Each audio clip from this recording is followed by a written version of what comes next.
Welcome to Pin Point friends once अगेन। आज मैं फिर से एक बार आप लोगों के सामने निफ्टी का एनालिसिस लेके आया हूं। आने वाला हफ्ता में निफ्टी में क्या हो सकता है, क्या क्या पॉजिटिव और क्या क्या नेगेटिव पॉइंट्स देखने को मिल रहा है, इसी के चर्चा के ऊपर आऊंगा। पर इससे पहले आप लोगों को मेरा यही रिक्वेस्ट है, आप लोग वीडियो को लाइक कीजिए, शेयर कीजिए और चैनल को जरूर सब्सक्राइब कीजिए।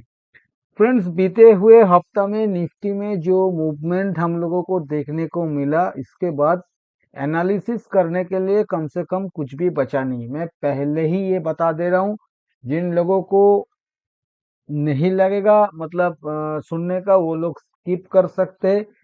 वीडियो में एज सच कुछ भी नहीं मिलने वाला है। पूरा हफ्ता 150 पॉइंट के अंदर एक 20,000 का इंडेक्स पूरा हफ्ता 150 पॉइंट के अंदर बिता के चला गया। तो अ, आप समझ सकते हो इसमें क्या एनालिसिस किया जा सकता है।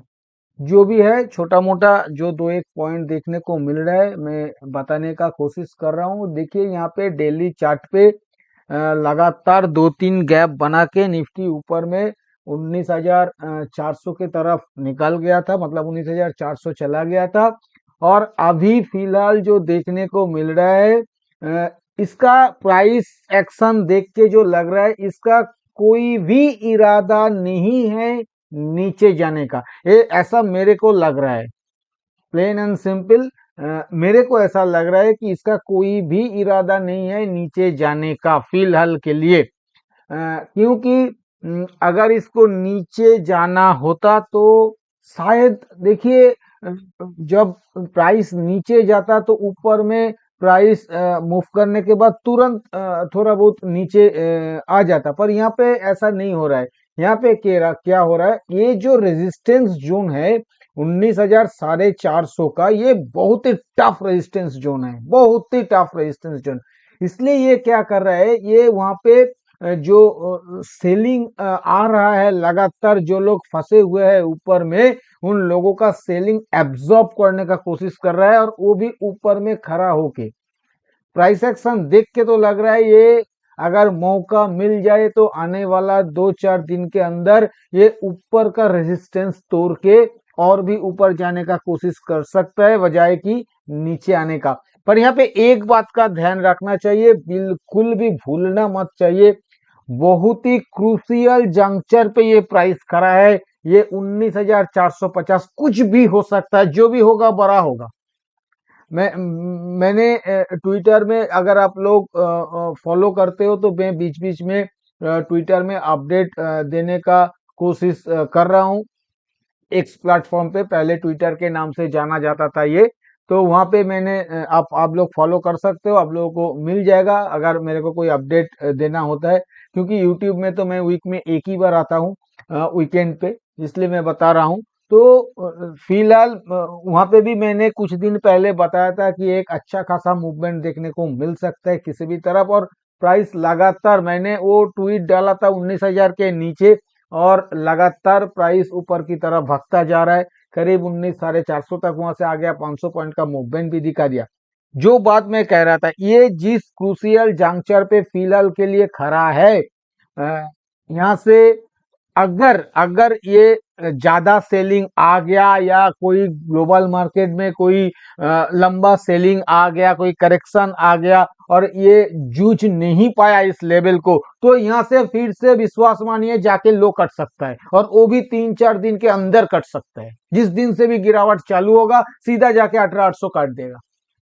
इस टाइप का जोन पे खड़ा है। और अगर ये लेवल और 19,600 का लेवल ऊपर काट देता है, तो नया हाई दिखाने में भी एक कसूर नहीं करेगा, ऐसा मेरे को लग रहा है।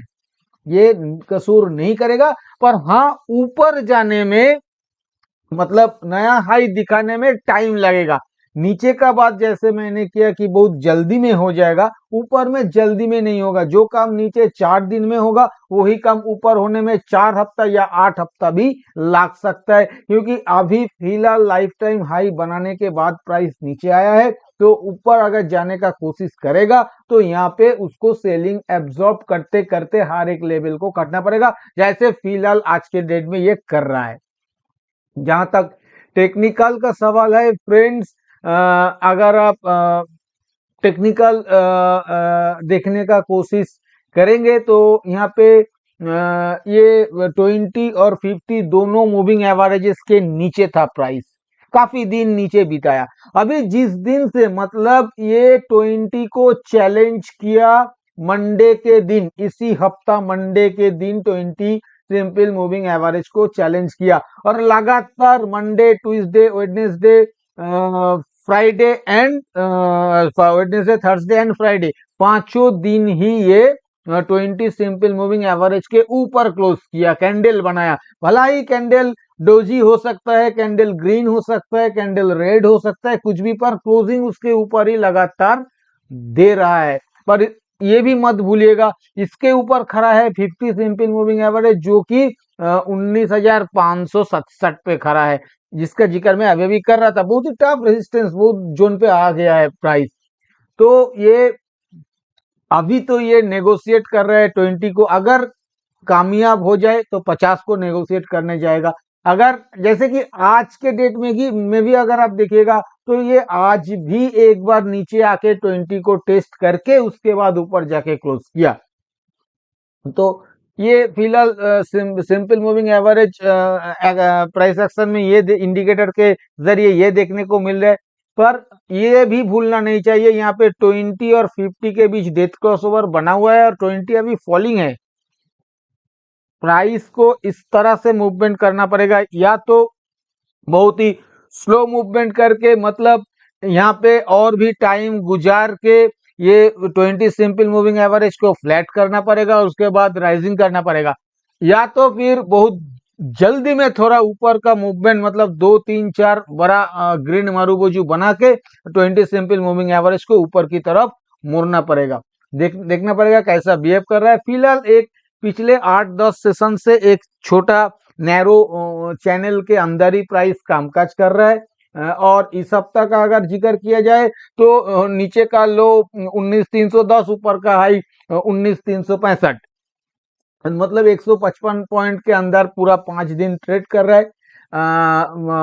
संडे के दिन मुहूर्त ट्रेडिंग है, और उसके बाद मंडे ओपन होगा, फिर ट्यूसडे का छुट्टी है। तो देखना पड़ेगा अगला हफ्ता ये किस साइड में काट रहा है। जिस साइड में भी काटेगा, अगर ऊपर की तरफ काटता है तो स्लोली ऊपर की तरफ जाएगा, पर अगर नीचे की तरफ काट देता है तो फास्ट नीचे की तरफ जा सकता है तरफ। तो ये मूविंग एवरेजेस के जरिए देखने को मिल रहा है। अगर आप, मैंने एक ट्रेंड लाइन भी यहाँ पे ड्रॉ किया है, ये जो इसके पहले 31 अगस्त को जो लो था 19,223, और उसके बाद ये 4 अक्टूबर का जो लो था 19,333, ये एक ट्रेंड लाइन के जरिए अगर आप कनेक्ट करके थोड़ा आगे बढ़ा दीजिएगा तो प्राइस बिल्कुल आके पिछले 4 दिन से उसी ट्रेंड लाइन पे ही अटक रहा है। उसके ऊपर जाना पड़ेगा इसको, अगर ऊपर मूवमेंट करना चाहता है, नहीं तो फिर यहां से फिसलता है तो नीचे जाएगा। इसके साथ साथ फ्रेंड्स, अगर लास्ट डाउन स्विंग देखिएगा, जो कि जो टॉप बना था आपका 17 अक्टूबर को 19,850 के आसपास, और जो लो बना था 26 अक्टूबर को जो कि 18,840 के आसपास, ये जो फॉल 1000 पॉइंट का फॉल देखने को मिला, इसका अगर आप 61.8% गोल्डन रिट्रेसमेंट लेवल अगर आप निकालिएगा तो वो लेवल आ रहा है 19,463, और बाजार का बुधवार का हाई देखिए 19,464, और गुरुवार का हाई देखिए 19,464 अगेन, और आज का हाई देखिए 19,450। मतलब ये सीधा सीधा बता रहा है वो लेवल पे ये रेजिस्टेंस फेस कर रहा है, और टफ रेजिस्टेंस फेस कर रहा है। पर बहुत ज्यादा डरने का भी कुछ है नहीं, इसलिए क्योंकि 200 सिंपल मूविंग एवरेज अगर देखा जाए तो वो राइजिंग है, पिछले बार टेस्ट भी नहीं हुआ है। अभी तो फिलहाल वो 18,700 के आसपास आ गया है। कुछ दिन अगर यहाँ पे प्राइस रह जाता है तो वो जो पुराना लो है 18,800 वहां पे बहुत जल्द आ जाएगा। मतलब ऐसा भी हो सकता है प्राइस एक बार जाके 200 को भी टेस्ट किया, पुराना लो को भी नहीं काटा, डबल बॉटम बना के फिर ऊपर की तरफ जाना चालू किया। ये भी एक पॉसिबिलिटीज हो सकता है, देखना पड़ेगा जो भी है। जहां तक इंडिकेटर का सवाल है फ्रेंड्स, एमएससीडी में positive crossover, MSCD line signal line दोनों राइजिंग, और दोनों में स्प्रेड भी बढ़ रहा है। जहां तक आरएसआई का सवाल है, 50 के ऊपर बना हुआ है डेली आरएसआई, पर फ्लैट है, खराब नहीं है। फ्रेंड्स एक बार मैं वीकली चार्ट के ऊपर आ रहा हूं।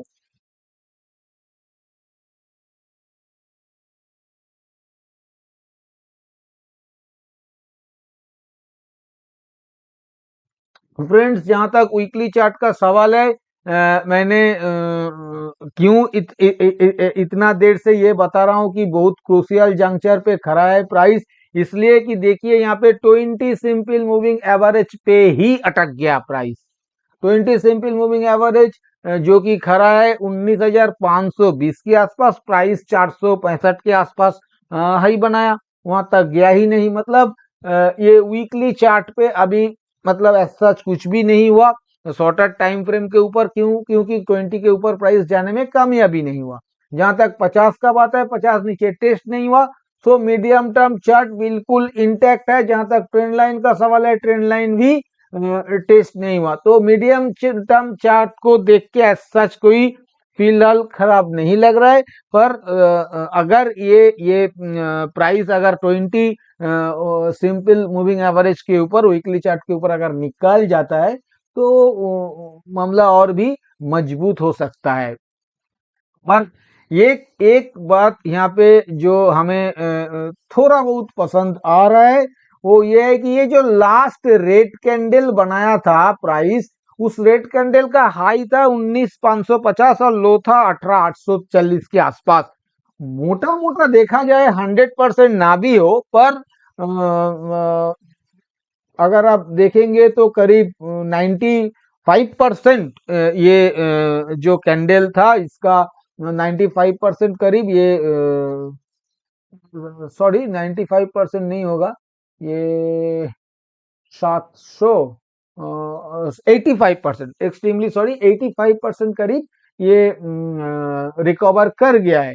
तो अगर अगर बड़ा डाउनफॉल आने को होता तो ये जो लास्ट वाला कैंडल है इसके 50%, ज्यादा से ज्यादा 61.8%, उसके ऊपर प्राइस शायद नहीं जाता।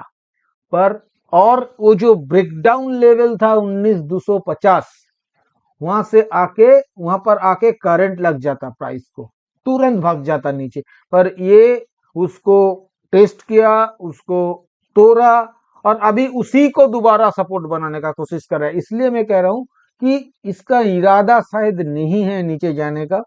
अगर दोबारा ये कटे 19,250 तो फिर से सोचना पड़ेगा। जब तक नहीं काट रहा है तब तक तो हम लोग 19,200 के स्टॉप लॉस से यहाँ पे लॉन्ग पोजीशंस बना ही सकते हैं। ज्यादा से ज्यादा स्टॉप लॉस कितना होगा? 200 पॉइंट का। ऊपर तो खुला आसमां है। जो गलती 6 महीना पहले किए थे हम लोग, वो गलती दोबारा नहीं करना चाहिए मेरे ख्याल से, क्योंकि प्राइस के साथ ही चलना चाहिए। भला ही ये कोई घोटाला हो, कुछ भी हो, क्रैश कर जाए, क्रैश करेगा फ्रेंड्स तो मेरे ख्याल से, मैंने जिस बात को सोचा है, ये सीधा तो 19,500 से 15,500 नहीं चला जाएगा, आंखों के सामने से जाएगा। क्या होगा? गैप डाउन होगा, 19,200 की जगह सीधा 19,000 पे खोलेगा, तो वहां पे ही हम लोग शॉर्ट करेंगे 200 पॉइंट नीचे, क्योंकि कंफर्मेशन मिलेगा ना। अभी ये चढ़ता हुआ बाजार को फिलहाल शॉर्ट नहीं करना चाहिए, ऐसा मेरा मानना है। आगे आप लोग देखिए, आप लोग सोच सकते हैं। जहां तक इंडिकेटर का सवाल है फ्रेंड्स, इंडिकेटर एमएससीडी अभी भी खराब है, दोनों में डेथ क्रॉसओवर बना हुआ है। जहां तक आरएसआई का सवाल है, आरएसआई 50 के ऊपर बना हुआ है, ठीक ठाक है, कहीं पे कोई दिक्कत नहीं है। इसके साथ साथ मैं एक बार ऑप्शन चेन के ऊपर आ रहा हूँ फ्रेंड्स। ये मैंने आने वाला हफ्ता जो 16 नवंबर वाला हफ्ता है, उसी हफ्ता का ऑप्शन चेन ओपन किया है। निफ्टी का क्लोज आया है 19,425 के आसपास। तो 19,400 का कॉल साइड में अगर देखा जाए, करीब 53,000 का वाई एडिशन, 400 का पुट में करीब 46,000 का वाई एडिशन, 500 का कॉल में करीब 26,000 का वाई एडिशन, 600 का कॉल में करीब वहां पे भी 27,000 का वाई एडिशन। वहां पे अगर 19,300 का पुट साइड में देखा जाए तो करीब 63,000 का वाई एडिशन, 19,200 का पुट साइड में करीब 16,000 का OI addition. In the money call side देखा जाए तो इन द मनी 19,300 कॉल में 10,000 OI addition, in the money put 19,500 के पुट में भी 6,000 वाई एडिशन। क्लियर, कोई डायरेक्शन नहीं है, ऑप्शन चेन न्यूट्रल है। हो सकता है ऐसे ही प्राइस और एक हफ्ता बहुत ही नैरो रेंज में बिता दे, और अगर कोई ट्रिगर मिल जाए जैसा मैंने वीडियो में डिस्कस किया तो किसी एक तरफ अच्छा खासा डायरेक्शनल मूवमेंट भी दिखा सकता है। ऑप्शन चेन का बिल्डअप से अभी कोई डिसीजन नहीं लिया जा सकता मेरे ख्याल से। कोई दूसरा आदमी दूसरी तरह के तरीके से एनालिसिस कर सकता है उनके ऊपर। फ्रेंड्स, अभी मैं आऊंगा कंक्लूजन के ऊपर। कंक्लूजन के ऊपर आने से पहले मैं आने वाला हफ्ता के लिए सपोर्ट और रेजिस्टेंस का जिक्र करूंगा। आने वाला हफ्ता के लिए पहला सपोर्ट देखने को मिलेगा 19,200 से लेकर 19,250 के जोन पे। दूसरा सपोर्ट देखने को मिलेगा 19,000 और तीसरा सपोर्ट देखने को मिलेगा 18,800 पे। ऊपर में पहला रेजिस्टेंस जो देखने को मिलेगा वो 19,560, 19,560। दूसरा रेजिस्टेंस देखने को मिलेगा 19,725 और तीसरा रेजिस्टेंस देखने को मिलेगा 19,900। जहां तक मेरा ख्याल है स्ट्रेटेजी बाय ऑन डिप्स का रखा जा सकता है। किसी भी सपोर्ट लेवल के नजदीक 45 से लेके 50 पॉइंट के स्टॉप लॉस के साथ 90 से लेके 100 पॉइंट के टारगेट के लिए बाय ऑन डिप्स किया जा सकता है। किसी भी रेजिस्टेंस काटने के बाद बिल्कुल सेम 45-50 पॉइंट के स्टॉप लॉस के साथ 90 से लेके 100 पॉइंट के टारगेट के लिए ब्रेकआउट बाय भी लिया जा सकता है। सेल ऑन राइज बिल्कुल किया जा सकता है किसी भी रेजिस्टेंस लेवल के नजदीक पर। याद रखिएगा 30-35 पॉइंट स्टॉप लॉस के साथ 75 से लेकर 80 पॉइंट के टारगेट के लिए सेल ऑन राइज अटेम्प्ट किया जा सकता है। जहां तक ब्रेकडाउन सेल का सवाल है, देखिए पूरा चार्ट को बिगड़ने दीजिए, मतलब daily chart, weekly chart, monthly chart, पहले ये सबको बिगड़ने दीजिए। और ये सब कुछ बिगड़ेगा 18,100 के नीचे। जब तक ऐसा नहीं हो रहा है तब तक ब्रेकडाउन सेल का अभी फिलहाल मत सोचिए। डिप मिले तो बाइंग के लिए ही इस्तेमाल करना सही है, ऐसा मेरा मानना है। फ्रेंड्स, मैंने आप लोगों के साथ इस वीडियो में जो भी चर्चा किया ये सभी मेरा खुद का एनालिसिस के ऊपर लिया हुआ मेरा पर्सनल व्यू है। ये एडुकेशनल पर्पस है, क्योंकि ये कोई बाय सेल रिकमेंडेशन नहीं है और मैं भी कोई सेबी रजिस्टर्ड एनालिस्ट नहीं हूँ। इसलिए इसके ऊपर किसी भी रियल ट्रेड लेने से पहले आप अपना खुद का फिनेंशियल एडवाइजर का सलाह लेके ही रियल ट्रेड लीजिएगा। और अगर वीडियो आप लोगों को पसंद आया तो वीडियो को लाइक और शेयर करना मत भूलिए। थैंक यू दोस्तों, हैप्पी ट्रेडिंग।